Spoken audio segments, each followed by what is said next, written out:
Hey there, I want to show you how to pair your PocketLab and all the settings you need for this drag racer lab up here. So the first thing you need to do is pair your PocketLab to your Chromebook.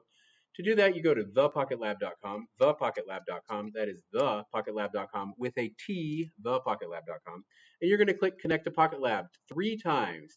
Click it once, then click Connect to PocketLab twice, and then you're going to click Connect to PocketLab again a third time. Turn on your PocketLab, and you'll see it flash from red to green. That means it's ready to pair. If you have a whole bunch of PocketLabs over here that you're competing with, you need to move yours far away and move yours closer and see which one is affected by your change. So you pair that PocketLab. Once it's paired, attach it to the back of your drag racer.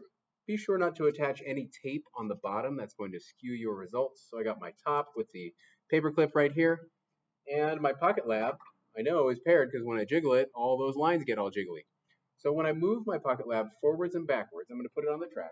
When I move the PocketLab forwards and backwards, I see my red line, I see my green line go up and down a lot. If I move it left, right, I see that red line go up and down. And if I move it up, down, I see my blue line go up and down. So I really want to pay attention to that green line. And if I look at the key down here, the green line is my Z axis. There are three settings you need to go to. The first one over here is that funny acceleration fader symbol. Isolate the axis that is forward and backward for your PocketLab orientation. If you taped yours the same way, it's going to be the same, but if you taped it differently, it's going to be different. You need to find that out with that forward-backward test. The next thing you do is select meters per second. We don't want to use G, that's a different unit. We want to use meters per second. The last thing we want to do is set the rate to as fast as possible. That's 50 points per second, not 60 seconds per point, but 50 points per second. Okay?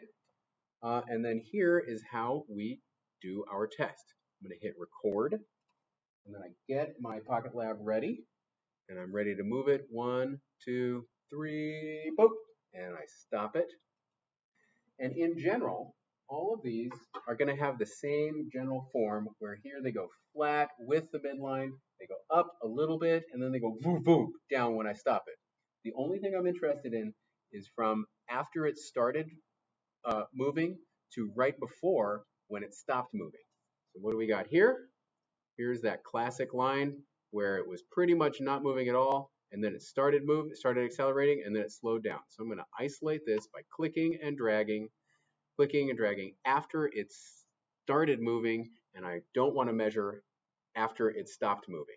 Actually, I want to stop measuring before it stopped moving, right? Okay, so I go down here, and to find the average of all these points up here, go to Data Analysis and find the mean for your dimension. My dimension is the Z-axis, which is 1.559. Yours might be different depending on how you glued your PocketLab to yours. So that is how you find this stuff.